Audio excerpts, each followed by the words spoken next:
Um, I feel like they took two extreme sides of the racial tension that we've been feeling in our country and put them in as caricatures in this movie, and they they uh they kind of made like it into a funny Romeo and Juliet story, I guess. I don't really know.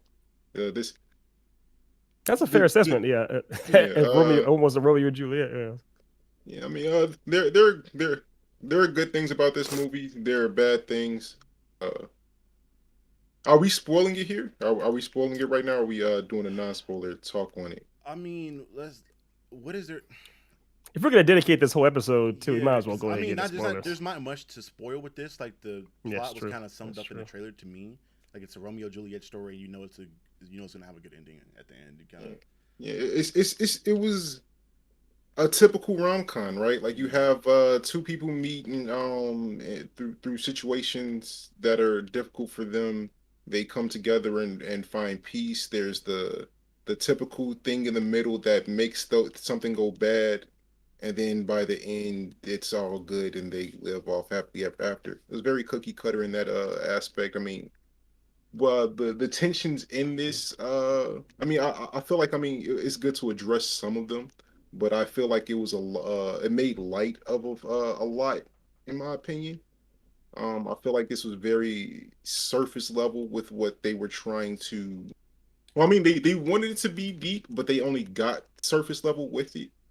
But I mean, I guess that's kind of be expected when you have some, like, I mean, Jonah Hill was one of the writers for this, and I don't know if Jonah Hill can speak on all the difficulties for, like, people in our community and portray that accurately on screen. I think they got certain things right. Like I think they got certain things right, but again, this felt like it was borderline pretentious. Not in the sense that it was like, trying to be smarter than what it was, but it wanted to be a lot deeper than it actually ended up being. And I guess that's what the first word that I would connect to that is pretentious. So first thing, real quick, Charlie, I'm seeing on the Lelouch V's camera, I'm just seeing your Facebook, one of your backgrounds from Facebook. I don't see his face at all in the live shot now. I'm looking at it right now on YouTube. So am I. You seen this as background? I know what it is. Continue. And Continue. okay, all right. And for some reason, my camera's out of focus. I'm not sure why I'm out of focus here, but whatever. Still here. Um, so addressing what Otis was saying, though, one of the writers was Jonah Hill. The other writer was Kenyon Barrett. Now, now I'm now Mm-hmm. I'm background face. That's fine. The other writer was Kenyon Barris, and Kenyon Barris, if y'all know, he worked on. Is it he or she? I'm not even sure. Actually, honestly, wow. But Kenyon Barris was the creator and writer of Blackish and Grownish. So I know that they're black. I think it's a dude. I'm not sure Yes, right now. dude. He was in the movie, so Yeah, he I was. He was briefly in remember. the movie. That's right. Yeah, they Yeah, showed him. Yeah, when they were on the plane going to Vegas. yeah. He sat down next to him and said he was going to do he had committed murder or something like that. That was right. That was him. But I think that was the idea, was kind of like the two of them, Jonah Hill, who was obviously grew up in the Jewish community, and then Kenyon Barris, who grew up in obviously more in the black community. The two of them were collaborating on how to make this film, and I'm guessing a lot of the Jewish humor came from Jonah, and a lot of the more the black humor came from Kenya. Um, it's also, what's funny about it too is the age disparity. One of them is obviously much older than the other. So having those kinds of minds put together, come together for something like this, like a project like this, it clearly had a deliberate and intentional message. It may have been heavy-handed and or ham-fisted with some of the things they were trying to do, but that was the story they were trying to tell. So yeah, Yeah. it wasn't as one-sided. Or I guess it wasn't just from one writer or one mind. It was from two different viewpoints that actually. Yeah, I'll say that. I agree with you on that token. I feel as though like the cringy moments was fine. I feel like that bit kind of got ran into the ground a little bit near the end. As far as like them being in a scenario where like the parents are doing something cringy and they have to go through that. That was like a thing for multiple bits throughout the movie. Um, That was Wait, the entire conflict of the movie, is that's the how movie. Yeah. cringy the parents were. Like there was nothing like. Charlie, Yeah, are you doing this on purpose right now, Charlie, with the black bar and stuff? And Absolutely. okay, he's okay, trying okay. he's trying to Readjust. Okay, readjust the stream Yeah. setup to right get on. it back But where go it ahead. needs to be. But Right on. yeah, it. I get that's the whole point, but I feel like it could have been done in more nuanced ways at different points. Like, for example, when they did like the whole the ordinary people's little bit when when Lauren learned and Jonah went to go meet his family for the first time, Mm-hmm. I thought Mm-hmm. that was well done and I thought it was funny. And they kind of ran that music big bat like twice, like with the N words in Paris, Mm-hmm. which is cool. It's That cool. actually was funny. That That was was like the funny as fuck funniest to shot me. that movie's When done. that song came on, I died. I was like, "Hey, yo, that is hilarious." That was pretty well written. But I felt like after those two, I couldn't think of any more like ways they went about it. Like I felt like it was just a run back of like those jokes over and over again. And they were. Mm-hmm. It's not saying that they weren't funny, but I think they just kind of got kind of old. I felt by the end because there wasn't anything else added to that. Mhm. For a 2 hour long comedy, I'm expecting more than like the same joke kind of over and over again. Mm-hmm. Personally, Yeah, that's just me though. yeah, yeah. I see what you're saying. I think what it was, it did seem like that was kind of the one the one thread they were going back to, or the kind of the one wheel they're going to over and over again. I Mm-hmm. like the idea that it wasn't just because we've seen this story done 1,001 times as far as having to meet the parents and that being awkward. Mhm. We've seen it done before interracially. Everything from Sidney Poitier with Guess Who's Coming to Dinner, then Guess Who with Ashton Kutcher, which is basically a remake of that film, but they reverse the races. We've had this kind of stuff done all the time. It happens, but Yeah. to have it done where it's specifically like, yo, we're not just opposite races. We're also like one of us is Jewish, one of us is Muslim. We are borderline like sworn enemies against each Yeah. other too. Not just regular, like he was full hotep with his stuff, so like that. Yeah, Yeah, yeah, it felt very intentional to do that. Yeah. yeah. I don't think that again, like I just feel like it came off very surface level. Like I feel like they could have gone a lot deeper with that and addressed some more. But I mean, at that point, it wasn't even a comedy movie anymore if they really tried to go to address racial tension to that degree. So And I they did a understand. lot for what it was as well. Like for me Mm, personally, yeah, They but did a lot. You said. again, it it addresses racial felt tension. very surface level to me, like very superficial. It felt like for on the side of the racism and the being treated like a doll thing. Like if I was trying to explain that, like if I wanted to explain this concept to somebody that did not understand it, it felt like I got to take this movie and just put it in front of them. Like this is what I mean. Like I can't describe it exactly, but this is exactly what I mean. Because they were Interesting. Interesting. like if you were to do like a behind closed doors type of thing in which you're acting Mm-hmm. out a scenario, that's what it felt like. They were acting out a compilation of specific like racial scenarios hmm that people go through. So one thing that I did appreciate about the movie was, regardless of your race, meeting your father-in-law or even meeting a person, the father of a woman that you are dating is hard. It is hmm hard, and he is oftentimes going to try to set you up to fail. I've been in that position a couple of times, and I know what it's like to have. I mean, it's like you are trying to, you are knowingly sleeping with this guy's daughter. It's like he's already like, what are you doing here? I don't like you. And also, he knows what it's like to be a young guy himself, but he was in that same position. So he's going to be protective of his child. And this movie did show that, as opposed to him just being, kind of screaming in his face, he was trying to be more subtle with his tactics. They did become cartoonish in a way, but I like that it was trying to have some nuance with a father having problems with his potential son-in-law. And it was different. It was interesting that, as opposed to the white mother with the black daughter-in-law, with her being so accepting, she was just out of balance. She had no idea what she was doing. As opposed to her just being uptight, and the usual movies we see where they're very much uptight. You're like, we're rich, white, and you're from the wrong side of the tracks. She was trying to be so accepting that it became lunacy. So that was interesting. That was a little bit different than I'm used to seeing. I So I mean, I appreciate think those they elements. overall did a pretty solid job with the characters. I don't think that anyone was like just a trope. I feel like all the characters were nuanced to a degree and had their own personalities and motivations. And Mm-hmm. I mean, that's something I always require from films. Like I need your characters to feel like people and not just Mm-hmm. you know a trope. I think so. I Right. think they executed that pretty well. Um, even the way that they got the parents to learn, you don't. That's not something that you see too often in movies. So I appreciated that they were Mm. willing to do that. But again, I don't. My main complaint is just it still felt like a very superficial movie to me. Which is a rom com. I feel like this. I feel like most rom coms are kind of like that because you're kind Yeah, of the given. rom coms aren't going to get too heavy. Yeah. They're not going to get too deep. They're not designed to be that way. All right. Yeah. I will say the Um, script seemed like it was kind of like iffy at certain points. Like you can tell when there are moments of like the actors probably ad libbing a little bit more because usually mhm. those were like more of the funnier moments because you see them with their facial expressions and stuff. But like in moments where like that final scene at the reception when Lauren London and Jonah Hill are like, well, Jonah Hill probably did his a little bit best. I think I liked his moment a little bit better. But when Lauren London's giving like her monologue to his mother, it felt like she was reading off the script, which I don't think is a testament to like her acting ability. I think the script was just kind of like one for one. Like this is mhm. like A B C D. Like if I don't know how much more you could have probably done with that. Um, which again, it makes sense if Jonah Hill is one of the people writing it. He's probably gonna write in his voice a lot easier than it would Well, I reading a imagine voice he of a probably didn't black write woman. that scene. Then I imagine the brother wrote that scene. It makes more sense. But Yeah, again, like I don't.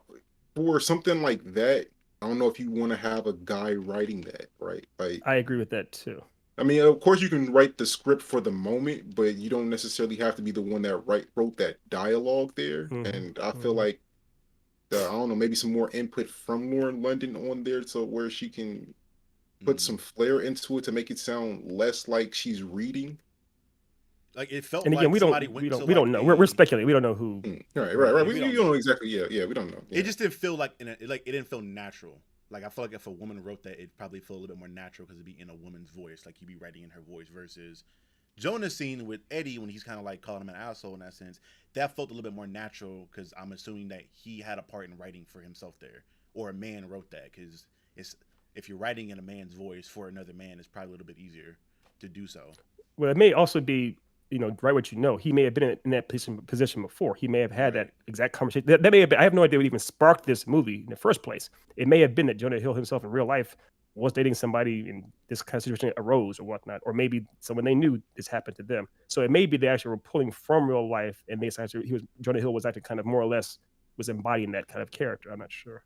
I'm guessing it's probably having to do more so with the after like Don't Look Up came out, which was like another movie like kind of similar to this, where it was like a comedy slash satire on like public perception of stuff and the society today. Because he was in that too. That'd be my Hmm. guess. Because this movie seems like it's kind of dated, I guess. Well, not dated in the sense like these issues don't happen, but in the sense of it felt like it felt like Don't Look Up in a sense like it was trying to do what that did in a sense I to me don't see the connection personally between this and Don't Look Up though. They're as far two as the very way of different them like movies. preaching a certain so like down to like the red hat stuff where like people were like out in front of the Capitol wearing red hats and then you cross that to scenes of a podcast where he's talking about black people and white people can never get along.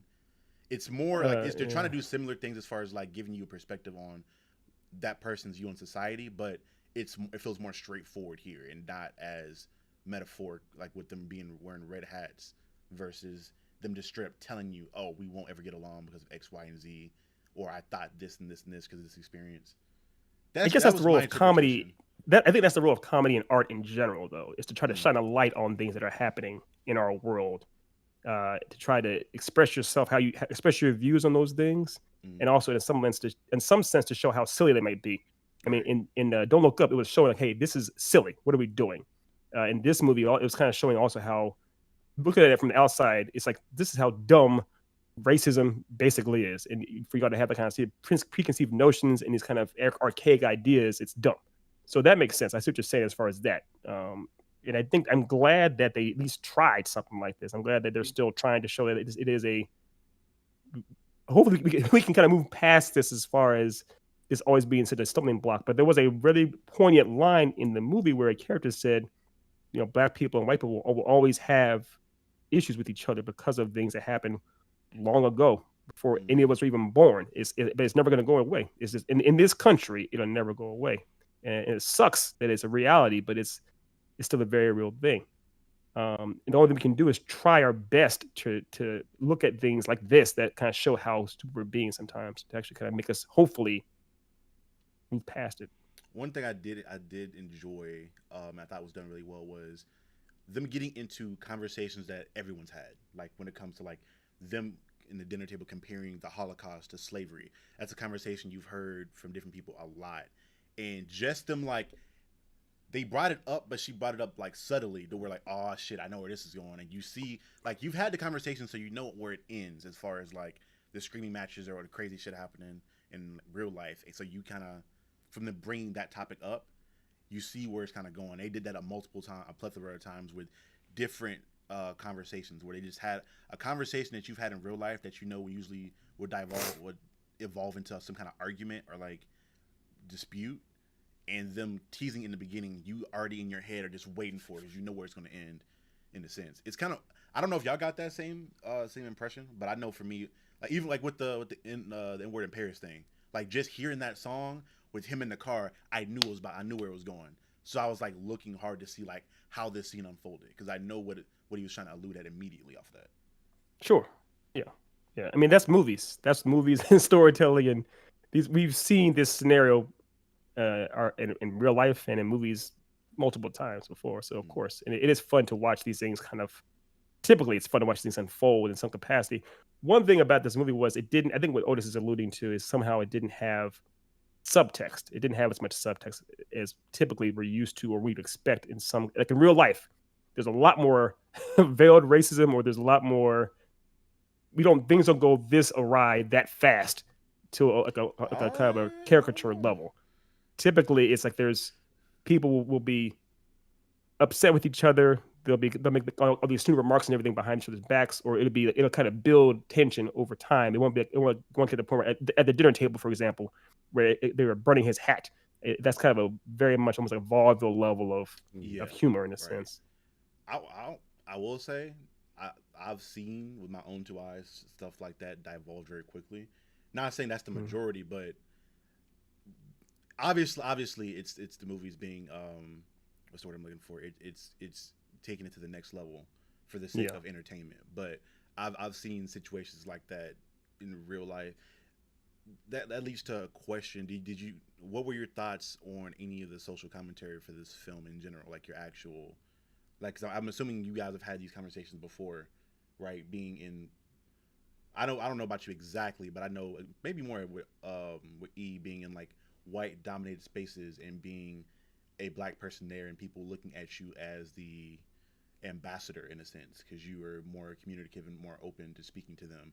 So like you having these debates and these conversations or you're listening to them in your actual everyday lives. Did it affect not affect you, but did you what were your thoughts on some of that?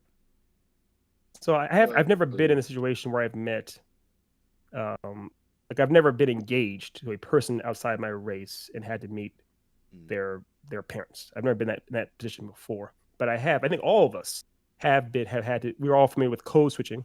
We're all mm-hmm, familiar with the idea of having to act a different way around a different race in order to get along. And we're not. The three of us aren't exclusive to that. We've gotten used to. We've had to do it before, mm-hmm, and this movie, in a bizarre way, kind of did. It was interesting seeing things from Jonah Hill's perspective when he was not code switching, but he was trying to get along in a community where he didn't belong, basically. I've been there several times. Like you mentioned before, feeling like you're an ambassador in a white world or even a Koreatown in the Asian world or wherever it might be. Um, it's awkward and it's uncomfortable. And the movie did show how it was if you're trying your best just to be a decent person in that environment, how bizarrely hard it is. It also showed from Laura London's perspective how she's just trying to be her best self. mm-hmm, How oftentimes people will only see you one way.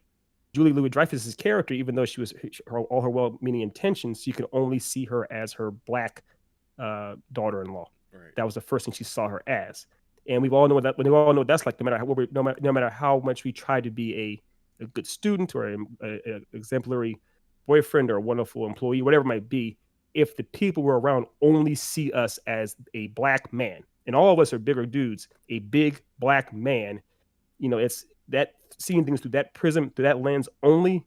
It really does hinder the way the world treats you. Mm-hmm. What was your point, Otis? You have something to say? Yeah, I mean, the conversations that they had, they're common, which is why I didn't really like care for them.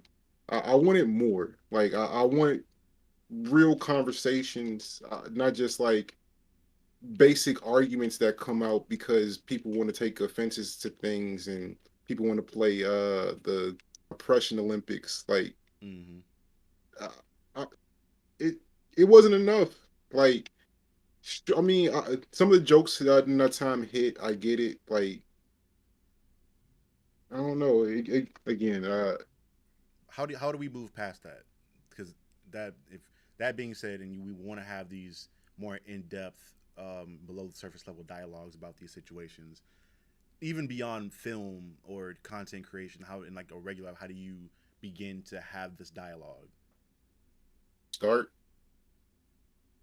I mean, you get right into it. Like I feel like the what people try to do is like try to ease into these conversations, and I don't think that helps it anything because I mean we've been trying to ease into them for centuries now, and we're still where we're at. Just rip the band-aid off, actually talk about it, and talk not just talking about it in personal spaces. We need to talk about it in professional spaces. We need to talk about it in political spaces, especially.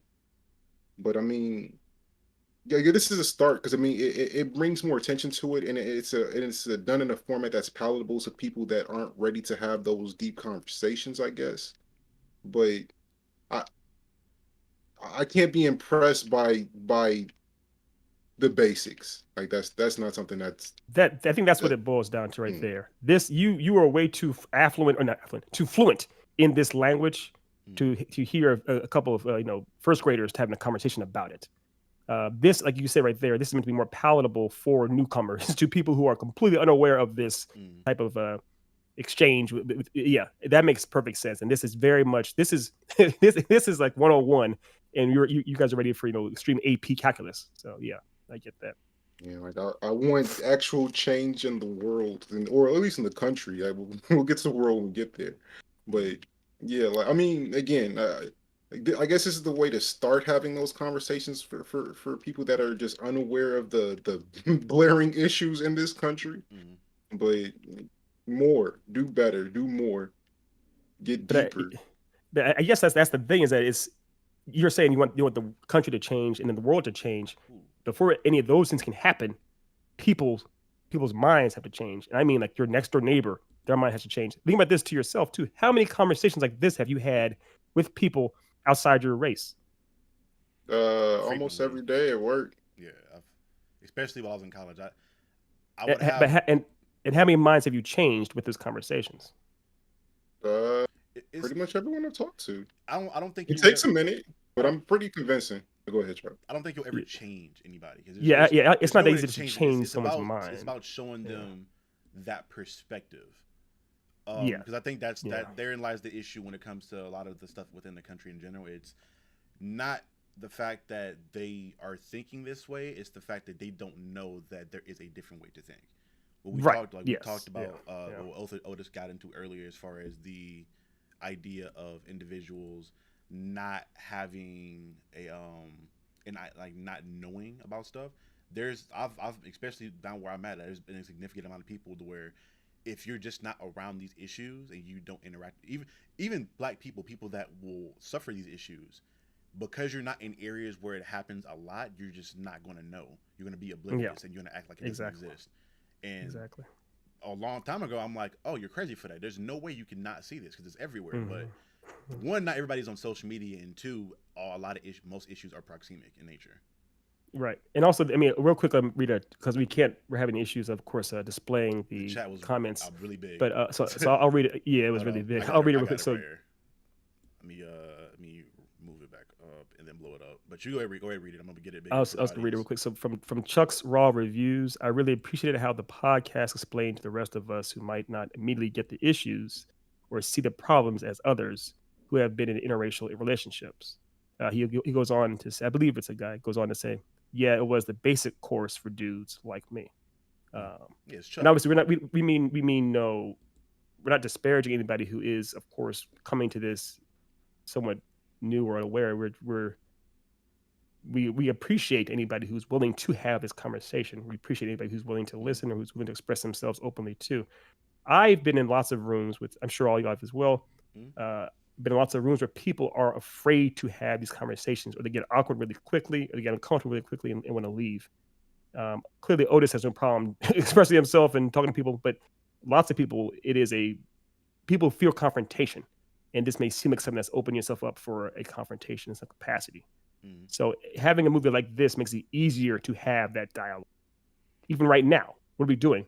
We're having a conversation about this. And Chuck, who said himself he's not as fluent in this type of language, he's going to have a conversation too. Mm-hmm. So it's doing its job on some level. I think films like this are kind of needed in a sense Mm-hmm. because especially in the time we've been in, like within like the last 2 to 3 years, where if you have any difference in thought than the majority, you're immediately looked at as an enemy, even if you were an ally for an extended amount of time. Yes. Um, Yes. Absolutely. you Absolutely. could have one thought that doesn't align with the majority, and then people look they typecast you immediately after that. So Yeah. people don't feel like they can openly express just their perspective, like not even saying that this is the right way, but this is the perspective that they've seen. But them expressing that makes you an enemy, so you don't feel safe in an area to voice that, which is Exactly. it's Exactly. kind of wild because you kind of have you have it on both sides. You have for me being a black kid when I was in college, I didn't necessarily feel like I had a space to where I could talk about how I felt about certain topics of that nature, and then I had to create that space. And on the flip side, those people want to come into the spaces that we have to discuss those things, but I feel like we're so on edge and ready to throw a grenade on them immediately as soon as they say something that it seems off. If that makes any Mm-hmm. sense. Like Yeah. I I'm the mean, think type about let them finish what they're saying in their perspective before you jump down their throats. Is what I'm saying. yeah. Even the easiest. I completely agree with what you're saying. Even one of the easiest things is like if someone says, because the vernacular or the terminology is changing all the time, right? Mm-hmm. So if someone comes in, like a white person comes in and says, back in the day, forever ago, you used to say you could say colored as opposed to Mm-hmm. people of color, right?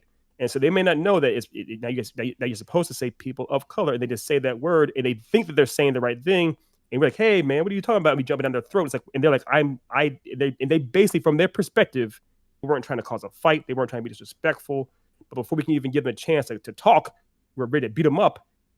We're limiting ourselves too. So, like you're saying, Charlie, we have to be on both sides of the field. We had to be willing to kind of have a conversation. We had to be willing to actually listen to each other. We had to be willing to allow each other to make mistakes on both sides. Yeah, I think that's the biggest thing is just allowing people to be wrong and recover and not shunning them for that immediately, especially when they're trying to make an effort to do better. Mm-hmm. I Mm-hmm. think that's something that our community does not do well, period. Mm-hmm. Where we are quick to cancel somebody, not talking about in cancel culture type of way, but just Mm-hmm. in general, like when people do us wrong in our lives in the black community, we usually shut that people out, that person out immediately. Like Mm-hmm. there's not a lot of second chances for us. Um, I mean, and sometimes some people don't deserve them. Like I'm not saying that you have to do that for every situation, Right. but when people are trying to make an effort to do better and understand why you're upset, why you've been hurt about things, you have to Mm-hmm. allow them space to be wrong because clearly they didn't know beforehand. Because if they did, the world wouldn't be like it is. Right.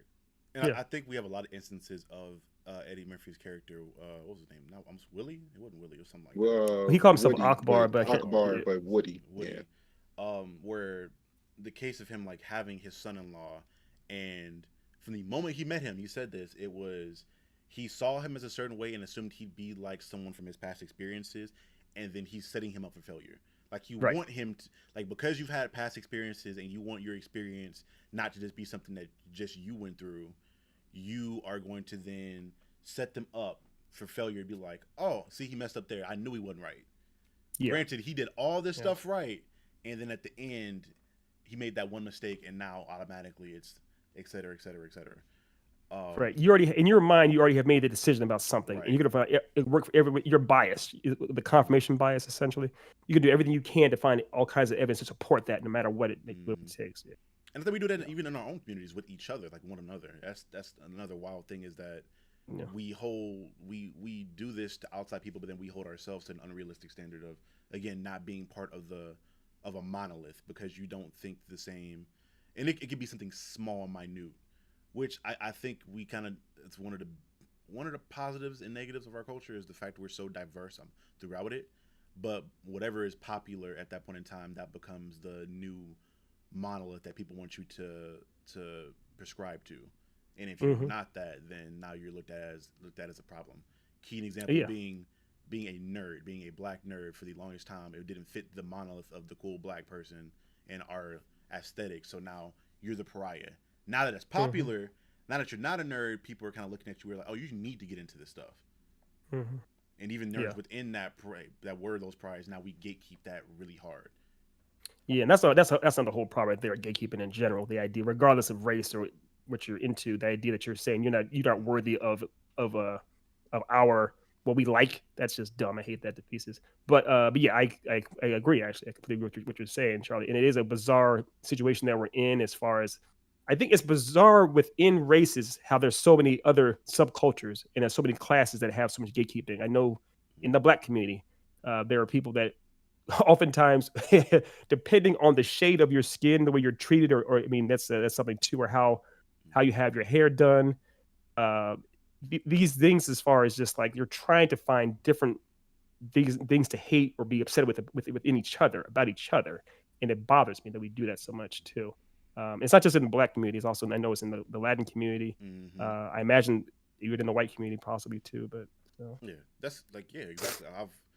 I've heard that from different Mexicans I've talked to from college where they talk about if you're a darker skin Hmm. Mexican, then they Hmm. have like Yeah. family have like subtle jokes for you about that. They'll call you dark skinned or whatever else.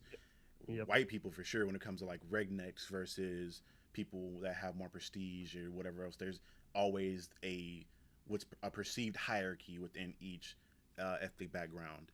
Hmm. It's interesting because it's a little tiring, but it's interesting how that works and how human nature works with that. You always want to have an in group, no matter what. Like you can't ever have a baseline everyone. There's always has to be whenever you form a group in human nature. I guess that kind of goes back to if you believe in religion or science. The science aspect is that human beings naturally will gather up in groups for protection. That's like Hmm. the main function in our brain, and in doing Hmm. that, you have to have some sense of a hierarchy within that group, or one group has to be better than the other group, and that's always Yeah. what it goes to. That whenever you have a group setting, it always leads to this group's better than this group, and it can slowly turn into hate if you let it, and if it's not a competitive thing. 100%. Well, I mean, also it's you're dealing with mob mentality on one hand, and also you're dealing with the idea of having to fit the specific tropes of your culture. So, like you said before, back in the day, Otis, I'm sorry, Charlie, it was like very much when I was growing up, it was very much if you were a black male, you had to be 6 feet tall, athletic, into music and everything else like that. There was if you were outside of that exact parameters, you were Urkel and you were shunned. The end.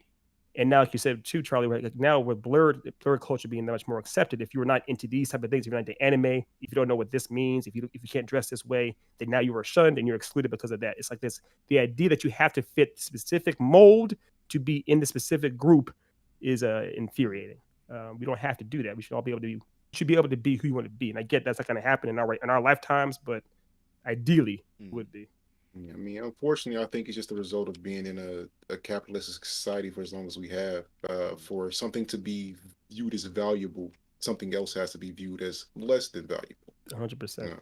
Yeah, That's just 100%. unfortunately how human nature has been. I mean, even before we called it capitalism, I mean, go back to any point in history where there was war or multiple races that lived within conjunction of each other, Yeah, there yeah. were people that were viewed as rulers, and the ones that lost were viewed as slaves and became that. You know what I'm saying? So Literally, yeah, it's yeah. it's not a new thing, and unfortunately, I don't think that is going away. If anything, I think it's going to do what it's always done and just change its form. Mm-hmm. Mm-hmm. But Yeah. yeah, I Which is one of the mean, reasons why. I'm sorry. Go go ahead. ahead. You go first. no, which is why I think some of us, Otis and I especially, kind of do look forward to dystopian zombie wastelands, where it's kind of like, yeah, now we're all on a level playing field. There is Mm. no hierarchy of nonsense. But Well, funny enough, Yeah. in the world, you have sects of parts of the world or villages where, whenever you are in a, oh my god, what was the name of the society? I just left college, and you would think I remember all my terminology and all my lessons, but there's a particular type of society in which it's more communal based, where it's not an individualistic. It's not just I, it's we as a collective, and there yeah, is no hierarchy. I mean, you have people that are in positions of prestige because they're like elders and they have it because of their knowledge and they've been around for a long time, or they have an expertise in that field. But mhm, in these villages and in these areas in the world, there is no like vying for power. It's we all come together as a community, and you see that in a lot of like villages where people kind of just yeah, living their life. And you may have somebody that has a little bit more than the other, but it's not to the extent of like capitalism where I have the most and I have to continue to have the most, or I'm not seen as a valuable person. I'm looked yeah, at for my worth, not for what I have, not for what I bring as a human being. yep, yep. It's like the Yeah. reverse of a caste system, basically. Mm. Chuck says, "I wish I Yeah. was taller. I wish I was a baller." Yeah. Oh man, what you gonna say, Otis? Yeah. I was just gonna say, most of those times when you have villages like that is they're away from the usual Eurocentric views that we've instilled into Mm, our society on pretty much every level at this point. So I Mhm. mean, I really think that it's more so a mentality than a reality. And fortunately, when that mentality is held by everyone that is in power, it's hard to mm, put a different mentality into the world To and break actually through, stick with it. And even yeah, once you start to do it, I mean, if they don't like it, there's going to be pushback. And if they are empowered, you know, the more powerful person is going to win. yes, now, how much of yeah, I that agree. do you put into like a is going to get really bold, a religious aspect, I guess? Because when you look at what we talked about as far as that grouping dynamic becoming an elitist mentality, and you build any empire from overseas to with Japan and the way stuff went down over there to the Middle East to Europe, like with Russia, where you have all these societies that have a dominant power at the top of their hierarchy. But then, like you said before, we have certain villages where they don't have a sense of elitism. How would you like? Do you feel like part of that's like a religious practice? I feel like as far as I mean, I you think seeing it as like a religion check. is another grouping of people that are also looking for control. So they're going to they're going to implement things of that into their teachings, into their mentality, into what they view as right. Hmm. I mean, Yeah, So how yeah. do you go Religion, I from mean, yeah, how do you go from like a native like with Native Americans, right? When they were here, they didn't have that sense of elitism. It was them living their lives and taking care of the land. Yeah, they may have had beef with one tribe or another, but that wasn't outside look to like eliminate the entire tribe. It was more so like an eye for an eye situation, and then let would let Ray let rest. How do you go from like so cultures like that, like most of these cultures are like native cultures, like native uh, people in different countries, and then they have a sense of religion because you have like their spirits that they pray to and things of that nature. How do you what do you think differentiates like that from another one? it's a big question. uh, It's a A big lot of one, but questions. we here now. We in it. We talking. We're so, podding. We so podding right now. I'm gonna try to break some of this stuff down real quick. So Mm-hmm. part of what you have to understand too is religion, in a lot of ways, was a hierarchy created by man to control man, as Otis was alluding to. So if you have it where you have, if you think about how, I mean, like for Catholics, for example, where they have a whole idea of the Pope going down to the cardinals and going down to everyone else and the preachers and everything like that, it's meant to be a system of control, even where the people originally, there were only a select few that could even read the words themselves, and and those that they actually held the text and were able to tell others what to do with it, were seen as we're basically subjugated more or less. So it's Mm-hmm. religion in lots of aspects has been a form of control. The idea of believing in a higher power in and of itself isn't a form of control, but man using religion or wielding religion can be a form of control. You brought up the idea of the Native Americans. Native Americans, they obviously have their own system of doing things, but they also have, they have chieftains and they have people that they have their own different types of tribes, and they have different ideals within those tribes too. So people do have, even though they may be more, they may be maybe more egalitarian, they still have ideals that they hold dear, and they had try to keep spread amongst the group or the tribe. So I don't know that anyone ever sets out to be. Everyone here is meant to have the exact. Everyone is regarded an exact same level of power. Everyone here is just as equal with one another, because that's not the case. The idea that we can kind of be somewhat more or less trying to get along, that's almost probably more of a new ideal in some sense. I'd argue they have the sense of you being a human being or you being a part of this group gives you certain rights as far as like one the right to food. Like if Sure. you're looking at some like most societies across the country, you can be poor and could go your entire life without having a single bit of food. Like you're not given that right to food. If that makes any sense. Like you could die of starvation and this country can hold all the food in like these stores or in these farmland. Like they can hold it all even though it's something even down to like farmland. The fact that you sat down somewhere where there's fertile farmland that Mhm. usually most people would have access to. Like everybody can find their patch of farmland to grow their own food. But somebody came down and said, all this is mine and you are not allowed to use this. So fuck if you're hungry and you need somewhere to grow your own food at, it is what it is. You just gonna have to starve. Or it's just like a base. Like I feel like when it came to those tribes, they at least had basic rights. Obviously, they had those chieftains, and those chieftains gave access and probably had a more say so as to maybe like war times or like things that impacted the village that the village would look to them for that decision. But I don't think the chieftain ever got to a point of this person is not worthy of this thing just because like if they're a part of our group, they have these basic rights. And if we don't feel like we need to give them the basic rights or they're acting like a problem, then they're not a part of that group before. They're not a part of that group anymore. Which Yeah. I guess in Yeah. that sense that makes more sense because you're not a part of the group. You don't get to be a part of all the fruitful endeavors that we have going on because you didn't contribute or you're being an issue. Well, if you think about those societies, though, then you are held to a standard as far as if you are a male, and oftentimes in Native American tribes, Mm, like back in the day or whatnot, mm, you were as a male, you were expected to go out and hunt. You were expected to go out and do this and mm, raise the farms and that kind of stuff. If you're a woman, you're expected to stay back and gather. You're expected to kind of attend these different types of things. So it's you still had.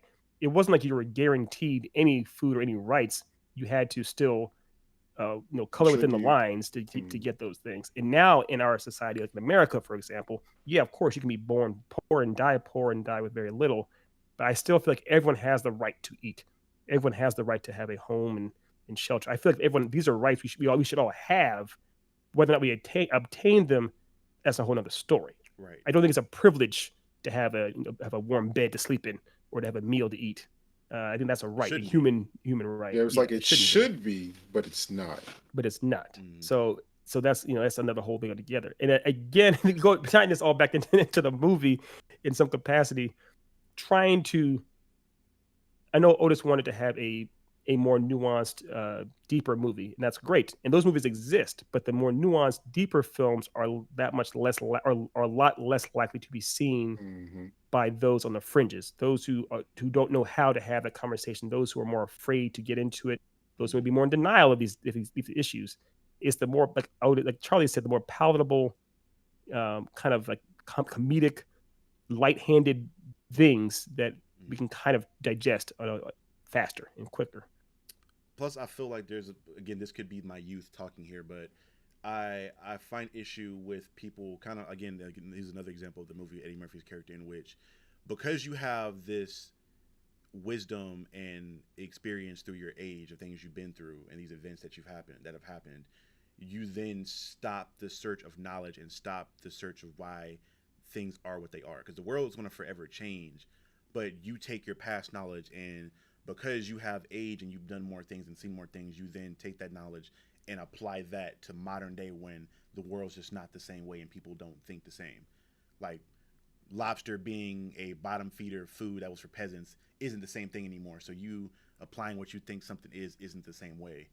Mhm. And I think you get a lot into that, even with like within our own communities where you have the old heads that are a little bit more stuck in the ways, rather that be through sports, or you see it a lot through sports. Me and Otis have these conversations with like old heads with basketball all the time, in which they had an experience, rather that be like Jordan or rather that be like David Thompson from like the 50s or the 60s. They saw that, and because that was the thing that was popping and that worked in their time, they then apply that to everything else, even though the modern template of what's going on doesn't fit the same Right. aesthetic as it used to. So this, for Right. me, I get irritated when people lose the pursuit of knowledge and understanding.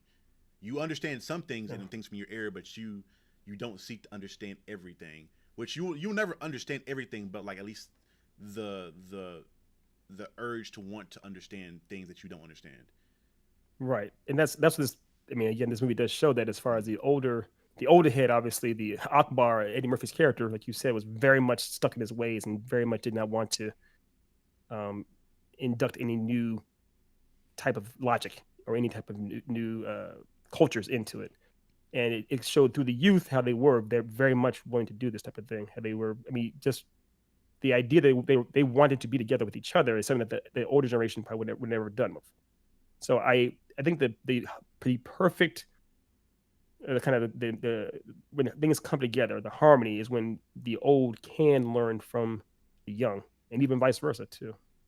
The young can learn from the wisdom of the old, and the old can learn from try to innovate like the young do. That's Right. kind of the purpose of this podcast. I'm the old head here. Charlie is literally half my age, and him and I, for those who don't know, Otis knows this. We argue about literally everything all the Mm-hmm. time, and that's kind of the point is that we're butting heads, but we still hopefully are Mm-hmm. learning from each other and growing from each other in some capacity. And the funniest Uh, thing is, 9 times out of 10, most of the disagreements, 90% of the time, tend to be just different perspectives of yeah, how you see the world, and that usually comes into your values or what you saw growing up or your experiences you've had. yeah, And in these conversations, we don't seek to change each other's minds, because I'm never going to fully change his mind. Like, he's never going to tell me Mass Effect isn't one of the greatest trilogies to ever exist. I'll never take that. I'll never believe that. But I can understand why he believes it may not be. sure, Um, and that's perfectly fine. And the thing is, right. I it's fun being able to try to see things from the perspective of someone else. I Mm-hmm. think I never would have played Mass Effect on my own. I tried it years ago, and it wasn't my cup of tea. But through this show, I tried it out. And yes, yeah, there's plenty of things to learn from it, to appreciate about it. Mm-hmm. And I know he's not the biggest fan of survival horror or like Resident Evil things like that, but it was still fun watching him try to play Resident Evil Mm-hmm. yesterday. And so there's plenty, and it's not just that. We're just getting very specific examples, but Yeah. I think in general that's kind of the point of society is that the young should value their elders and learn from them, and the old should try to learn from the young as well. Should Charlie was saying apply some innovations. Mm-hmm. Good point, you know. And yeah. I mean, I just to put it all in things, well, into perspective, I just think people just need to be more open to new information. Yeah, Being yeah, able to accept new ideas, being able to understand new concepts or concepts that were foreign to you, at a point in time, that that is a necessity to be able to grow as a person. Um, and I just feel like some people just choose to stop growing at certain points in time. I don't even think that's Mm-hmm. related to a specific age. Like I don't think like it's only older people that are cutting themselves off to knowledge. I don't think it's only younger people that are cutting themselves off to knowledge. It's a person Mm-hmm. by person basis. But when yeah, you do that to yourself, you become stuck. You become fixed in a mindset that may or may not be beneficial to you. And uh, anytime you are in a position where you are not willing to adjust your mentality, I think that you have failed as a person. But that's a whole nother thing. That's way deeper than we were already at. no, I agree. That's why people love to travel so much. Mm-hmm. You travel, you definitely get a chance to see different parts of the world, see how different people live, and broaden your horizons. That's the Right. whole point of it. And I know So, this. I know this. This conversation is like dominated pretty much the entire show. But I feel as though I like when we are able to, because every blue moon we'll get into a pocket in which we have these conversations about perspective and societal natures. I think it was great to, we reviewed something like we normally would, but we were able to kind of get a little deeper on certain topics, which is something that if y'all want to do more, we can. I'm not gonna make that a thing, and we don't have to. But I'm glad every once in a while we get to have these types of conversations on this podcast. And Well, on the yeah, I mean, this platform. was ripe for it. This was Mm-hmm. this. I mean, the movie itself was just more of a stepping stone for us to have a bigger conversation. And even this conversation we had is only half a fragment of the tip of the iceberg. There's a lot more we could talk. Also, there's three of us. If we had people from different perspectives and walks of life in this conversation, it'd be much more broader too. So I'm glad we had it as well, but we can definitely talk more about it if need be. That's what government is supposed to be, but Yeah, Don't get us black bag, man. I we need. have to. Please don't get us black bag. I ain't gonna lie. Oh, go ahead. Yeah. No, go ahead. No, I was saying the one joke that killed me. It's probably the funniest thing that to me was in the scene where they're at the dinner table and they're comparing slavery to the Holocaust. Shawty, she was Shawty. Oh my god, I feel so bad because I should remember her name. Oh my gosh, Eddie Murphy's wife in the movie. Oh, Nia Long. Nia Long. She wasn't around that much though. She was barely in the movie. Yeah, that's it's the oppression Olympics. Like I hate those conversations. I truly do. But what killed me was the moment where they talked about it. She was like, "Baby, go get my purse, get my slave papers out my purse." I said, "Get your what?" I was trying to think about slave receipts. Yeah, I'm like, slave so wait, receipts. were you in slavery, or do you have the receipt from like your great grandma or something? As that threw me for a loop. That shit was the funniest thing to me. That killed me. Receipts. To get my slave papers. Or slave receipts. That shit killed me. But yeah, guys, this has been a great show. We had a really great dialogue. I do want to. One thing I forgot to mention and do at the start of the show was to give a shout out to Liv, the woman who designed this overlay we have now. If we're continue to use this or not, we'll see. We'll have a conversation in house, but the quality of this product goes without saying. Like, it was really well done, and if you would like to get something like this done, I will have a link to her social medias that have the rest of her portfolio within them, so you can go check them out. She does amazing work. I for sure would love for everybody to go to her to try to get some stuff done because she does great stuff. Thanks a lot, Liv. We do appreciate this. This is great. You know, it's great. Real quick, I want to say, Otis, did you have a chance to work on that project I asked you about last night, Paige? Oh yeah, I got the question. So yeah, okay, yeah, yeah. Okay. So before we go, Charlie, Otis has a few questions for you and me. As I said before, the revelation I had was actually that when I was talking with, we played a game yesterday, the stream, and Charlie was it was a little portable puzzle box, and Charlie said, "Oh, this is so much harder to do than the puzzle in Mass Effect." And I remember how hard that puzzle was in Mass Effect. I was like, "Am I going crazy? Is this what's happening?" And it finally dawned on me. It's like, "Oh yeah, I'm twice this nigga's age." So my world is 100% different than his world in every possible conceivable regard. And so it also dawned me, like, yo, that's why everything we talk about, I'm always A, he's always B, I'm always up, he's always down. And I hit up, and that's why Otis tends to, if you look at it, the Venn diagram between me and Otis is about 90%. The Venn diagram between Charlie and Otis is about 85%, but between me and Charlie, it's like 10%. And I asked Otis if he wouldn't mind basically drafting up a random binary quiz just to see all the ways Charlie and I what our answers would be if we would agree on anything. Okay, fair enough. Let's go. All right. So first question: you're walking down the street, you cross the street, light switches at the wrong time, truck coon comes through and hits you, you get isekai'd. Yeah, you can choose to either go to a Mass Effect world or a Resident Evil world. Which world are you going to, and why? I'd say Mass Effect for the fact of I know that the world's going to end, but there's a chance that I survive, and there's a chance that, like, even before that, I live a relatively normal life with futuristic technology where I can probably live a better life than I would now. I don't want to have to fight for my life in a zombie world. Like, at least I can, like, eat good food in this verse before the apocalypse happens. I don't want to be, like, hidden out in gas stations eating Vienna sausages and Spam for the rest of my life, trying not to get eaten alive. Vienna. Yeah, I think we can agree on that. Vienna sausages are the worst. They're terrible. Hold on, no. I didn't say they were the Spam. worst. I just said I don't want to eat them for the rest of my life now. Don't hate on the Spam is spam. classics. The classics. Good lord. There's water. There's water in sausage. That doesn't make sense. Nah. But yeah, it's. I of course I would love to go to be isekai to a zombie world, especially Raccoon City or whatnot. Really? If I was a badass, I'm saying I would. However, I would have to be like a badass like Leon or Chris or whatnot or Ada, designed to survive that world. Because otherwise, like Charlie, like you just said, Charlie, it is a Your fodder. yeah, you're a fodder at best. You're on a very limited time scale. However, in the world of Mass Effect, it is a futuristic world. You have an amazing ship. You're basically, I mean, assuming you're on the ship, are we just bit players? I made the assumption I was a regular NPC. So like I'm either a farmer or I work in a city.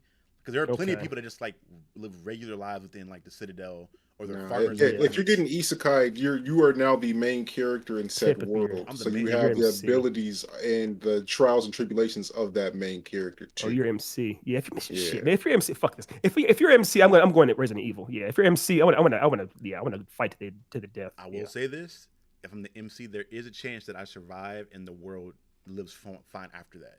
With Resident Evil, there's no coming back. You can save the world. Save the world. What's up? How much of it is left though? Well, fair. It's going to be an uphill battle, but yeah, you can save it. In the Mass Effect, they're still fighting. At least in the choice I made, society was like had no diseases after that, and then there was still a good bit of people left. So like everybody lived. You had all the bullshit, but at the end, everyone lived a perfect life after that, pretty much. Until we get the new game, then we'll see what happened then. But at least for the ending I saw, everyone was perfect. But I like that. I know I'm sorry, I was speaking on this question forever. But I like the idea of resetting the board entirely with a. That's the reason Otis and I like dystopian universes, dystopian futures so much. It kind of resets the entire board, and in some sense, everyone's level. I like the idea of having all the bullshit taken away, and we're just left with our own devices. I think you're ignoring all the lives that are gonna be lost, though. I mean, yeah, we were all survive. We were all survive. We were all survive. I'll give you that. Being sausages are terrible. Like some of these people should go, so it's okay. I mean, okay. First, the Hitler shit. wait a minute. We gotta censor. Yeah, we're talking about like what? How much of the population even lived by the end of the Resident Evil series? Well, so it's more a lot of it. So it's isolated primarily to like one location, like the Raccoon City, basically. And then later on, by the time it gets to Resident Evil 6, it gets weird and it's like multiple cities. But that's nonsense. I'm looking at how like just COVID took out a lot of the world, and that started. COVID. Because I don't know if we can say the actual word. Fair. We gotta give the French accent. Okay. But we just call it the Marion. We see how that spiraled out and went from like one little place to the rest of the world, and that wasn't a flesh-eating zombie virus. I'm like, if that was like damn near 80 to 90% of the world, even people in like countrysides caught that. The T virus is taking out like its extinction level. Like there's even after you save the world, I don't know if there's enough of it to survive to where you can have a human race after that. That's fair. I mean, real quick. It's not actually a spoiler for Last of Us episode 2. It opens with a professional. What kind of doctor was she? Y'all, the doctor at the beginning. She was. She a botanist. She was like a biologist. She was like a biologist because she was an expert on like the bacteria and the viruses. I think she was a biologist of some sort.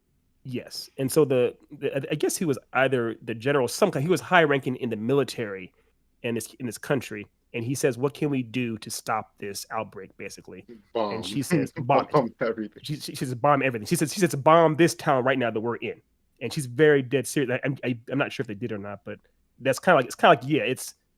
Yeah, to prevent a global extinction event, you pretty much have to just get extreme pretty quickly. Right. So that's fair. I give you that, Charlie. I give you that. Sorry. Question to the answer. The first answer. Sorry. Yeah, that was the first one. But you saw right there. We had opposite. We still had opposite takes. I just don't want to get eaten alive, man. I mean, being a sausages. All right, you guys ready for question number 2? Yes, sir. You have been captured by Jigsaw, and he got you in a trap where you have to sit and watch either Matrix 4 repeat or Space Jam New Legacy on repeat for 48 hours, and then you can go free. Which movie are you taking? The one that involves basketball. I love the NBA. Like I'm an NBA basketball junkie. You're not gonna tell me I get to watch people play basketball. Granted, it was bad, but it's still basketball at the end of the day. I'd watch that for 48 hours versus watching whatever the fuck the Matrix 4 was. It was but I love Keanu, man. I do love Keanu. I think, man. You know what though? The acting was really bad in Space Jam 2. Don Cheadle was what algae rhythm. He chose that script. Otis East. If you're watching any Space Jam movie, you're not watching them for acting. You're watching them because you like basketball. You like Michael Jordan and LeBron James. If you call that basketball, though, there was barely any actual basketball in that movie. I mean, I don't know about that. It's a basketball movie. I classified as that. It's ball, dribbling, and they're dunking and shooting jump shots and crossing people over, and it has actual basketball players in it. Kind of. I mean, they get turned into like computer programs pretty quickly. Damn, that's a hard question, man. I'm biased though. I just like basketball, so I'm gonna go basketball every time. Yeah, I should have known this one. Y'all already knew my the answer. question. Yeah. The question for me, I'm going to take Matrix 4 only because I would have to watch it less times. It is longer. It is long. They're not. Neither of them are good. I'm sorry, they're not. Neither of them are good. It's a painful decision. It's a painful. I would say Matrix as well. Matrix at least has Keanu in there, and at least they're bad. How long God. is Keanu though? That boy is a computer programmer for like 45 minutes, 30 minutes. Yeah. Oh man. I mean, most of that was them on a 30-minute montage of asking, "What is the Matrix?" Right. Yeah, and him like losing his mind in front of a mirror. I think I still would take because the bright lights and the flashing insults of Space Jam 2 and the horrible acting. I'm gonna just take Matrix, get out of the way, and then I'll die. I like cartoons. I do too. We're still 0 for 0. These are loaded though. These are definitely loaded. These are loaded. They're loaded Yeah, I mean, that's the point. Yeah, I made these questions with y'all in mind, so it wasn't like like these are random. No, they're not random at all. Yeah. All right. So you are now trapped in a virtual world. Mm-hmm. You have to take training from one fictional character to prepare you for this the world that you're going to be in. What fictional person are you training with? And you're going to be able to get like it's going to be like a Matrix type training session with that person until you have achieved the whatever so I get all their abilities by the end. Mm-hmm. Yeah, damn. But you're going in to fight their enemies. Oh wow, I see what you're doing. I know this game. We did this back in the day in like the first episode of Loose Cannons, a prototype. I remember that on Bay. Yeah. Damn. It's tough. They gotta fight their enemies too. You have to fight their enemies. But I get trained by this dude. So mine is So mine's Yujiro Hanma. You know who I got? You know exactly who I got? Buttercup from the Powerpuff Girls. I'm wiping it. I'm wiping the shit out of Mojo Jojo. I'm winning that every time. I'm winning that every time. Him is not to be slept on, bro. Like how many dubs he got? He has a couple. Actually. He has a couple. How The many reason L's actually. he have, though? He has a bunch of L's, but I mean, all the villains have L's. I know he got some L's, but like he got some dubs because like his dubs will be psychological too. You know what I'm saying? Yeah. Mojo Jojo's dubs are psychological. So he actually him. Oh, him is basically the devil. Yeah. Him. He's basically I mean, they couldn't call him the devil in the cartoons, but he's basically the devil. Yeah, I believe my Mojo. How often did he come around?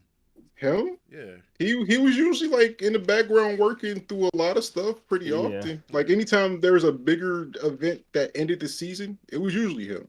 He was more akin to Hush in Batman Hush. That's kind of his. Yeah. They never killed the Powerpuff Girls. I know I'm not dying. No, they never did. But I mean, like you watch what's the name, Mojo Jojo. If you watch the movie, he like pretty much effed them up so bad they left the planet. That's how. Because I remember they're still kids. They still are impressionable and can be influenced pretty easily. So yeah, they can get messed up, but they're pretty bad. Am I a kid though? In this scenario, do I get turned into a kid, or am I an adult with an adult brain? Yeah, you're Black Buttercup now. You're floating, childlike Oh, that's I'm cool. good. I can do whatever the I fuck I watched want. that though. with Nobody your else- beard, with the beard still. That's of course he had to have a beard. He had the man I'm beard. 8 with a beard. That's crazy. That's dope. Actually, you're in kindergarten. They're in kindergarten. Yeah, you're Yeah, a pup. I don't want to go to a world and have to fight for my life all the time. I'd rather just, all right, cool, I won, or y'all don't want me here, I'm out. I still have the powers of a god, and I'm just gonna go. So you can be broken. You could just be Mob's apprentice then.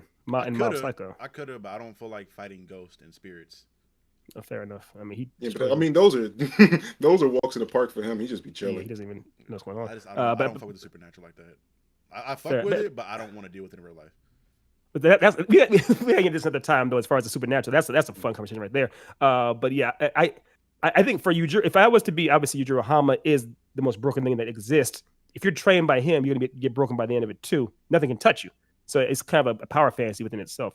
That's what we all want that. Yeah, but So- everybody Unless you love you're can be murdered. unless you got a tranquilizer dart. Right. Well, but can he? I mean, I don't know as much about all the manga. Has he ever been put down by a trank dart? Is he like Yes, trank proof? yes, he did. He, Okay, he he got did, put okay. down by trank darts He did, and got okay. captured. That was Okay. that was a thing that happened. Okay. Plus, you can't ever like live a normal life because you're gonna have murderers escaping max security prisons and it's popping up. in broad Yeah. daylight. You have to It's fun. train with Yujiro Hanma first, right? Yeah, I mean, Like, it's a purpose. It's something to do, man. I mean, you wouldn't get bored. You wouldn't get bored. Bro, you walk in the park with your girl, and your girl gets snatched up and broken in literal half. It's on a random Friday in the middle of a park. No, I'm good, bro. I'm good. Yeah, I want that. I'm good. I want that. I want that power, boy. I'm That good. if your back has it looks like a demon's face, man. I want that. But why would you Demon's just take head. the powers of a god? I'm gonna be stronger than you in this scenario, and I don't have to fight for my I- life as much or everybody else's life like that. But I still want to actually feel. I guess the thing is, I want to actually feel somewhat mortal. To feel like I actually have like my own in a body that makes sense to me. If you're, I mean, the Powerpuff Girls barely even have digits. They have like little nubs for hands, Mhm. essentially, Mhm. kind of like, you know. But if I'm 8, I So. grew up with that though, so I'm not really worried about it Yeah, that's fair. I feel you. because they can somehow still open doors with nubs somehow. They do. Yeah, they do have. With one hand, with one nub. they open they, a full they door. don't necessarily open the doors. They usually go through it. They kind of they light beam around it or something. They don't have it. Doors are be. I get the are beneath Kool-Aid them. man my way through it. Hell yeah, bro. Give me that. I'm a god. Say less. But you Yeah, also that's- have to like account for all the property damage too. Yeah, you gotta have some. What if they some, ever had to pay for shit? taxes? Their I dad, mean, Their Utonium dad, does all the dude. I time. ain't him. Yeah. I gotta pay for shit. I do what I Damn, want. that's messed up, man. Oh That's messed well, up. bro. Hey, That's I'm a messed kid. up. I'm a That is child. I messed do what I up. want. What I you mean, gonna do? they You gonna do they've beat my been ass? thrown in jail before. Yeah, but they stayed. They there have willingly, though. multiple They didn't- times. They, Yeah, didn't- they stayed there willingly. They could leave whenever they want. yeah, that's true. I, mean, do what that's- I want. The fuck? That's the last thing we need is a little black convict escaping prison with powers, but hunted down every day. What they gonna do? Beat my ass? I mean, even Hell worse. no. I'm surprised you didn't go with Yoda or something like that because I know you how much you would. I mean, that's the idea too. I figured you would be a Jedi. I never would want to be a Jedi or a Sith because you're constantly waiting for a genocide to come back your way. Since the beginning way or of another, their yeah. inception, That's a the cycle. Jedi and Sith every like 100 years just commit genocide on one another, Yeah, that is a cycle. and they die the worst possible way. I'm good on that, G. It'd still be cool to actually have to learn. Could you imagine though learning from Yoda? Like, I mean, that'd be kind of It'd be be a fun annoying as trip. Like fuck. that. Get off my back, you little, you little nigga. I'm not Like- walking through this mud. Training with him Shit. gotta be frustrating because it's like it's this little dude that you like, Yeah. man, I should be able to fuck him up, but you can't. You Yeah, really can't. that's And true. he gonna You talk can't- all the shit and all the riddles. He ain't It's gonna like, do bro, no like Yeah. and eat your food. You eat your food too, no matter how bad it Mhm. might be. He eat right in your Nigga, face. Eat my cheesecake. It's over with. It's Yeah, over with. he would eat. He loves cheesecake, man. That's But good- what, good like, advice. what do you mean by that? Like it's over with. Like what do you just gonna leave? Because you're not gonna fuck him up. Yes, Can't I'm beat. Yeah, leaving. there's no beating. Yoda. I'm leaving. I'm doing what Luke There's no did, beating taking the Yoda. training I have, and I'm going to do whatever the fuck I want to do. And you can Yeah, die but- here by yourself. Quick question. I know you all know this better than I do. Probably. How long was he actually there? It seemed he was there for a day Oh, as far as him training with Yoda, on Dagobah. Yeah, because he was. It seemed like he was. in Dagobah for at least like a couple days, I think. Because they were Couple on Cloud days. City, they were on like Bespin for a couple days when he first got there. Roughly, okay, so a couple of days. But he was that OP. He got that OP pretty quickly there in a couple of Yeah, days. because Luke is the chosen. Luke, like the son of the guy with the most midichlorians to ever exist. True. You're the son Fair. of the embodiment of the Force. I expect you to be broken too. Yeah, you should be broken as hell. You're Fair a enough. failure at that point. You got any more? These are good though. You got Yeah, any more questions? I got one more. All right. Bet. All right. So you have to erase one of these franchises from existence. Oh no. These titles are these franchises are Harry Potter. Hold on, let me get my list. I gotta make sure these are good ones. Mm-hmm. You have a list of franchises? That's crazy. Yeah, it's a list of four, but my Okay. phone died before I could memorize them myself. That's No, I'll make these. I'll freestyle this. I'll freestyle this. I know my brothers. I'll freestyle this. All right. So Harry Potter. Uh-huh. Let's go. Let's go. What's something to talk about in high regard? Castlevania. Mhm. Um, another one. It's making this easy so far. DBZ. Really easy. Yeah. Mm-hmm. Or The Matrix. We'll throw We the talk about Matrix. DBZ in that high regard? No, I'm throwing some easy ones to get rid of in It's there. a Oh softball. yeah, I was like, for yeah. for the audience reaction, so they can be like, "You're getting rid of that." So we're getting rid of one. Yeah, what? So Give- I already give know it what one, give it both one. the answers are though, but yeah. So we said Castlevania, DBZ, Harry Potter, and was that it? The Was there another one? Matrix. The Matrix. Matrix, yep. The Matrix. So when we get rid of these franchises, do we get rid of all memories we had associated with them as well? Yep. And everything Yeah, that came with it's Hermione's Mhm. spell basically at the end. Yeah, I probably have to do Castlevania, just because it's the shortest. Really? It's the shortest lived. Because I'm looking at all the friends and bonding I've done over these other franchises. Like shit, half the time, half of me meeting, Fair. I wouldn't probably meet you guys, and this podcast wouldn't exist without me being involved in these other franchises. Because they led me to meeting y'all and having the conversations we've had. Yeah, about DBZ. different stuff. We can't. No, yeah, we can't get rid of DBZ. Especially obviously. DBZ. Yeah, that's So too- in way too Castlevania, big. it was great, but it was around. It's only been around for like what 2-3 years, and it didn't. It's had like a I think impact. it started The- in the 20. game- Talking about the animated, yeah, 18? animated series. Like, Well, we're the going with- game's been out since No, the- Castlevania. the Like, relevance I of mean, it. like The I mean, show. the games. I don't mean the shows. I mean, like the franchise. the franchise. Yeah, Like, you talking about the franchise? I've yeah, never yeah, played. yeah. How did you guys fuck with the games like that? Forever ago. Yeah, like the first one or two. It's all right. They're not even that relevant to y'all like that either. they're So not- I'm yeah, like, No, but they Yeah. are the blueprints for like pretty much every action game currently. Like all of them, like Devil May Cry, Prince of Yeah. Persia, God of War. Yeah. All of those come from the vein of Castlevania. we'll Also- I also, think we still have it though. We still have shit like Doom. Well- like the original Doom spawned a lot of shooters and shit like that. We'd have other shit to come on. Well, so two real quick questions. Oh, this is you were getting rid of the franchise. Is this is just for one person? So this is just Charlie's memory of it, or is it for the world in general? It no longer exists. Yeah, for So sure. Yeah. But here's a problem with that. Kentaro Miura has, of course, talked about how much he enjoyed Castlevania, and I'm pretty sure that did influence Berserk. You get rid of Castlevania because it does predate Berserk. You get rid of Berserk as well. We still have. And also all the dark anime that have spawned Yeah. after Berserk too. Yes. So that's you are creating a bit of a chasm there.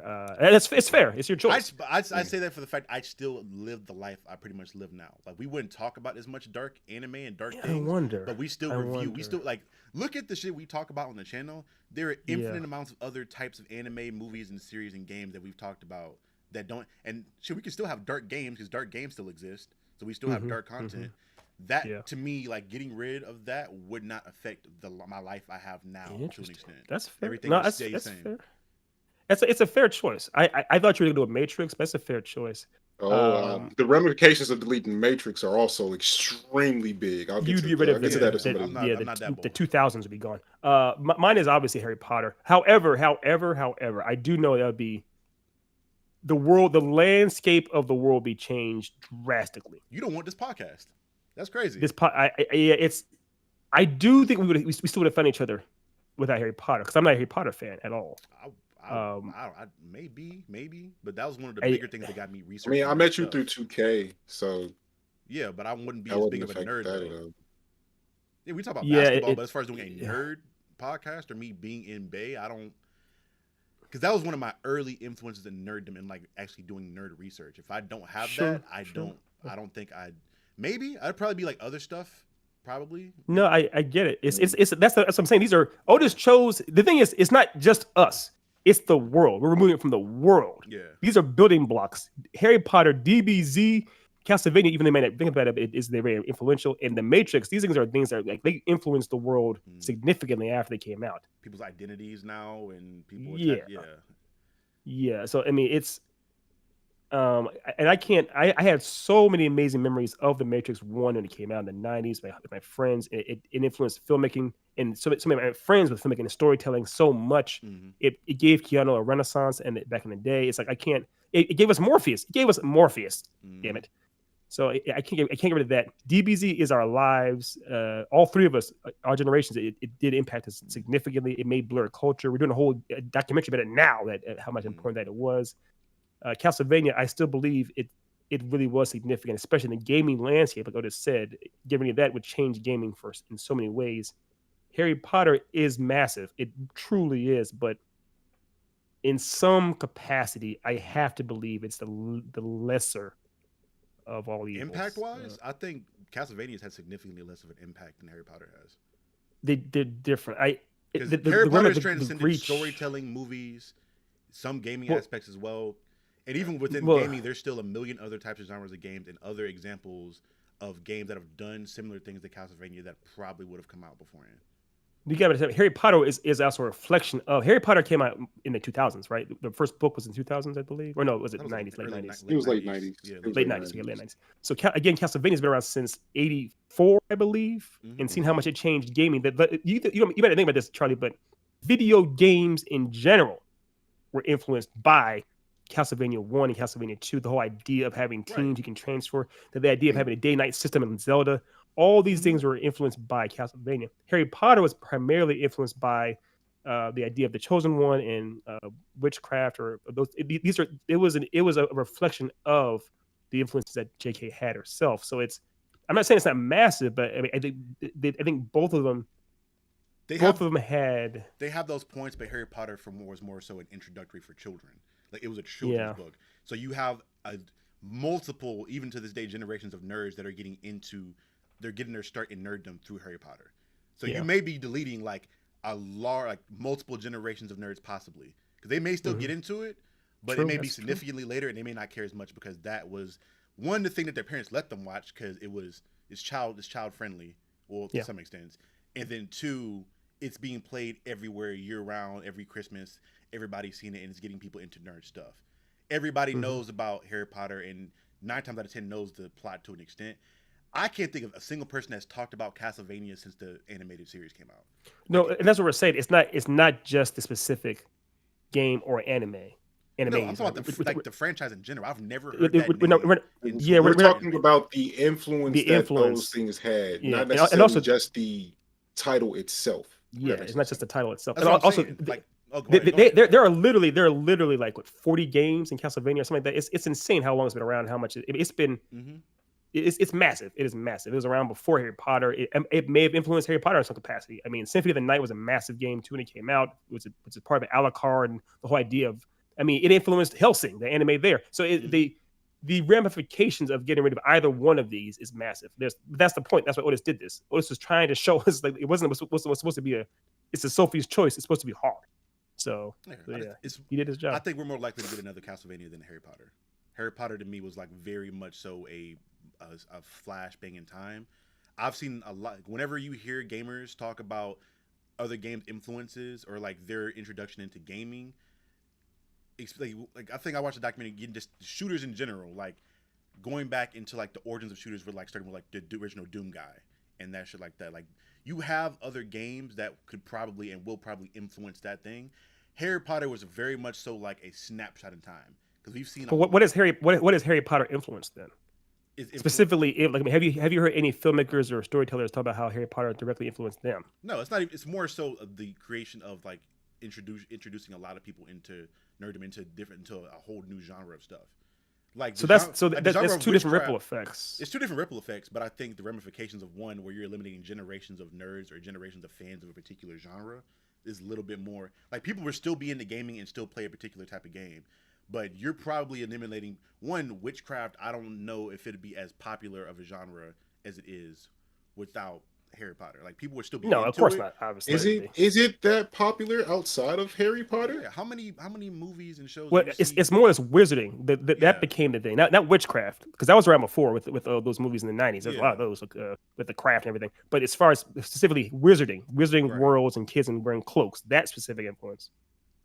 And it made a lot of bonds. Like it brought a lot of people together. Like even looking Sure. into like the trans community and like a lot of the LGBTQ community, like they hold that very dearly for even though Yeah. the creator does not, but that is a big identity for them and they hold on to that. So like you're taking Oh yeah. something very important from like the way people live their actual lives away versus just a whole different type of gaming genre that could probably be and will Not probably Or be. not genre in not general. just got yeah, Yeah. like the hack and Dark slash, fantasy. like Mhm. hack and slash dark fantasy would not exist without Castlevania. Yeah. Yeah. It's very Like much influenced by that. I the think. Go like ahead, I'm we sorry. we've talked heavily about how great God of War was, right? Hmm. God of War wouldn't exist. It was influenced by it. Um, Yeah. uh, well, like half of the darker anime I personally watched the most would Mhm. not exist without that. I mean, I'm just thinking Hmm. of like the projects that were created from that. Like what did Harry like what person watched Harry Potter and made something else that is Yeah. now also influential?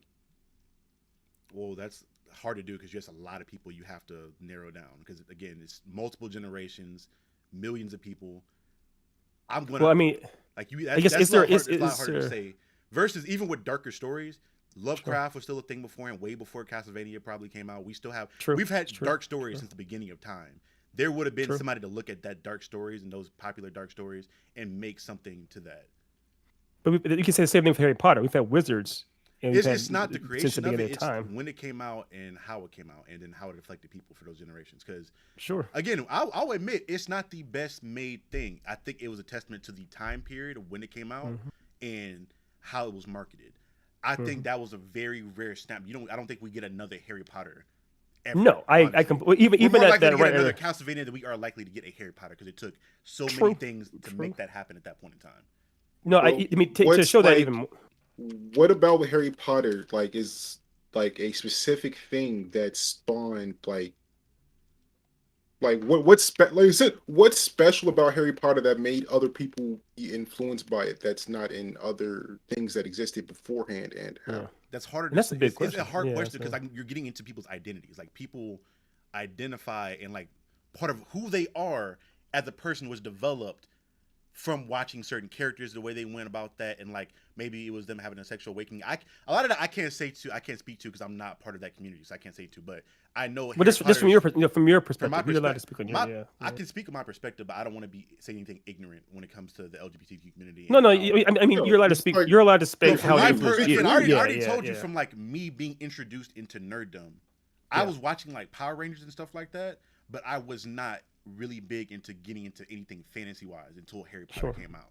Sure. So I But know for a fact I don't. that's the thing though. From me, it's similar. When I was a kid, I did play Castlevania, Mm, and I also watched Castlevania the sequel games get played by my neighbor's older brother because he was better at those games than I was. right. So it influenced me. It got me that much more into gaming and caring about gaming too. So it's the again, it's perspective. It's the things we're different generations, Charlie. So it's I mean these are both. There's no way around it. These are both very important Right. to our culture, to our nerd It's not culture. even. To things we like to It's learn. hard for me because it's not even just my culture. That's what I'm saying. Like, I can't tell you the full ramifications and the full impact something's had if I'm not in the community because it transcends multiple communities and multiple generations and millions Sure. of people. With gaming, Sure. it's more like when we talked about Castlevania, it inspired a lot of stuff. It's a lot of behind the scenes stuff. They're like people actively wearing the Harry Potter thing on their sleeve. That's part of who they are as a person. True, but I mean, Castlevania isn't just a game either. It became a comic books, and there are books about Yeah. that too. They're serious, so it's But then we talked they are about as both well when they're it both comes to massive like dark influences. stories. You guys both agree with me. There are plethora of dark stories and stories in the world that would have probably spawned something like a Castlevania versus the perfect scenario to make a Harry Potter. And Harry Potter, I think the thing about it is Harry Potter, in and of itself, I don't think is any more original than It's not. Castlevania. It's not. It's It's just just that, like you said, it's lightning in a bottle. It came at a time because exactly. even Harry, what's her name, J.K. She went under a different pen name or this other series. I forgot what it's called now, but they're It's nowhere near as terrible. successful as yeah. So we It's have it's an unoriginal thing by an artist, by a writer we know isn't the greatest writer, and somehow it spawned this thing that's been lasted until this day, like millions of people, and not just like they're like it got them into a certain type of world. Yeah, yeah. So it's hard. It's to me it's just a bigger impact versus something that's more likely to be recreated. Well, part of it, the question too Otis had wasn't about which had the bigger impact. It's which one do you? It's preference. It's which one. I'd rather. Yeah, and I think it's of course you value Harry Potter more. We know that. I mean that's. It's not even Harry Potter. It's just like when we went back to the Resident Evil thing. The optimist in me wants the best for society. Like that's why I didn't want the whole world to go extinct. I know in one world that the world was perfect by the end of this thing. I try to be as big of an altruistic person as I can. Like even if I'm not in the best situation, I know the rest of this world and all these people are benefiting and having a great time with this thing because it caused so much joy for everybody else. It just so happens that Harry Potter caused that joy for me as well. Like I could if you took it away from me, like if you took the memory of Harry Potter away from me, that's cool. I'd be okay with that. But I don't want to take that experience and that bonding thing away from millions and multiple generations of people.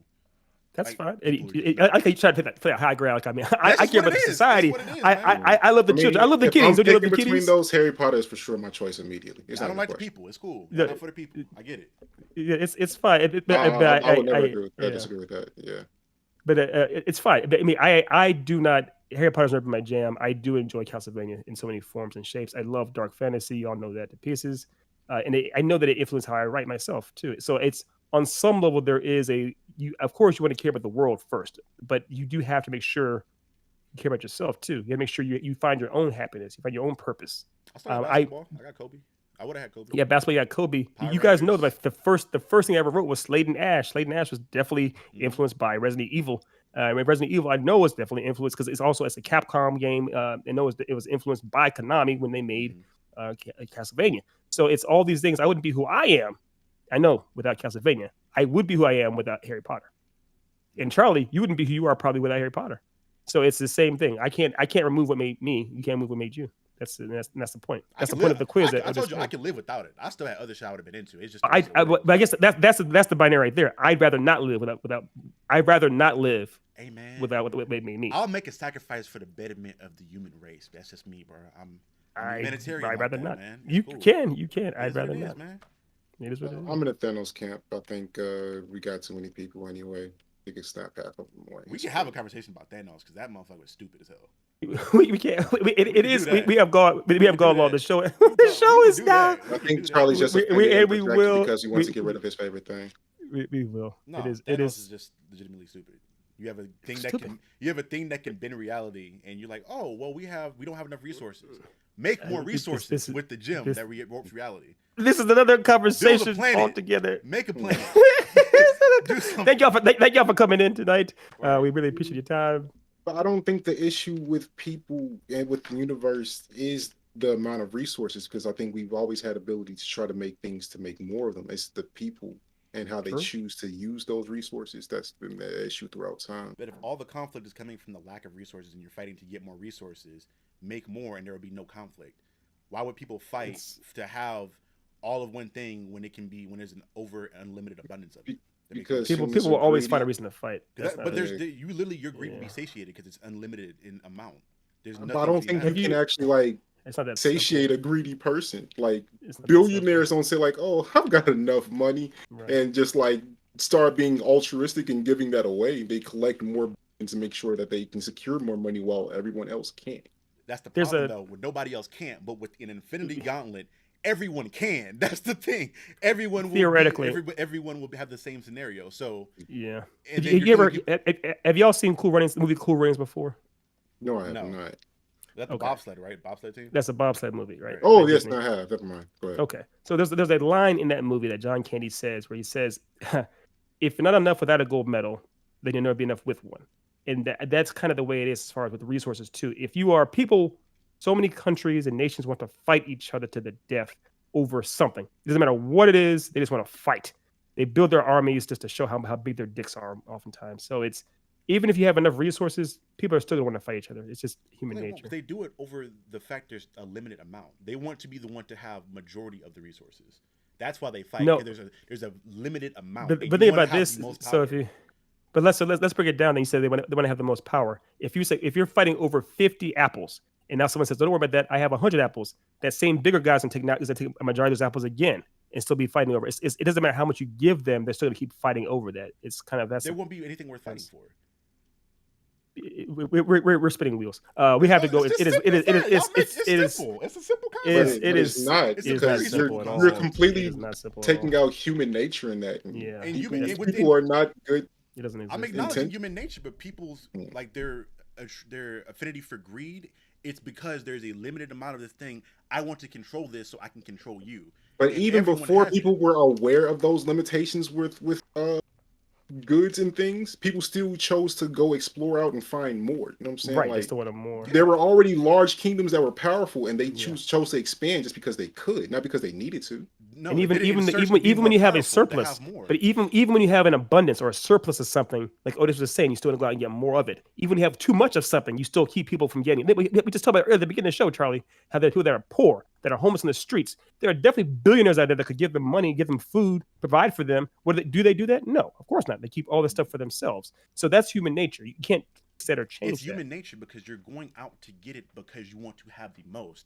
If Yeah. everybody has as much as they want, there's no need for that power struggle because there's no finite amount of power to struggle for. Everyone has it. Yeah, but then they're gonna be like, "Oh, I want his too. I got mine, but I want Yeah. his too, and I Yeah, want well, his that'll happen. and theirs. So then take I his. want And all of them. so then if I have a gauntlet that can make it in unlimited abundance, take his. I'll give him something more. I'll give him more. I'll give him more. So I got my shit taken, but I have an immediate replacement. So you're saying that what Thanos should have waited and wished for was that every individual being have everything they will ever need. Yes, if you have a gauntlet And that can just wipe, constantly and can on top of that, replenish it. yeah, if you can constantly replenish, if you have enough power to wipe out half of the population on every planet of something that you don't even see, and you don't like, you could be taking out babies that had no involvement in all the fucked up shit you saw, people that are homeless, or you're killing out people at random. So you have the ability to do that. You for sure have the ability to, there's an abundance of people here, I'll create another planet. Or there's not enough food because these crops or this land isn't fertile, I'm going to make this farmland fertile for you. He can do that. He's lazy. He did the easy way out to where he did not have to spend time going place to place. Well, keep in mind one thing. And because he pretty was much only. But keep in mind one thing too. The way the gauntlet works, pretty much you pretty much get 2 uses out of it max. Your body gets pretty effed up after a use. Does it? Because he was spamming the fuck out of that shit during Infinity War. No. Once you have the full power snap, snap, it almost killed him. You almost killed him. Yeah, and then the second time he does it, years later, he's broken. Yeah, so, or not he years, but murdered months half later. of existence in one snap. You making because keep in mind he was able to bring meteors down and like do all kinds of other. But he wasn't able to dying. He wasn't able to create crops and stuff like that. I think that does require the full gauntlet to use to influence the entire world. He turned bullets into bubbles. He turned a laser beam into a bubble. Listen to what we're saying. Listen to what we're saying real quick. To change the entire world, that does require the entire gauntlet, all the stones at once. I don't think you have to change all at one time. You're saying he needs to dedicate his life to walking around the entire planet and just doing those things. If he's making his life mission to exterminate life, if his life mission is to do that and to make better life for everybody, why are you going the easy way out of just murdering everybody versus you doing what you want to do and go planet to planet and help people? Because that's you could do this. It's hard. It's hard. It's lazy crazy. as fuck. He's lazy. Lazy as fuck. I mean, to go around the entire you want about going in the entire world. Yes. And doing this. If you're making that your life mission to where you're willing to murder for and give away your own daughter that you love, that means you want it that bad. So put in the work. You put in the work to murder half of existence. Put in the work. It's lazy. Fair. It's lazy. Fair. That's we got to go, man. I have to go. All right. All right, guys. This has been a very interesting episode. Thank you guys for tuning in. This has been C Diesel, Lelouch V, and King of the Comics, Ethan Murphy of the Then and Now podcast. Thank you guys for tuning in. We thank you for your support. We hope for your continued support, and we'll see you guys next week. Peace. Thanks, Liv.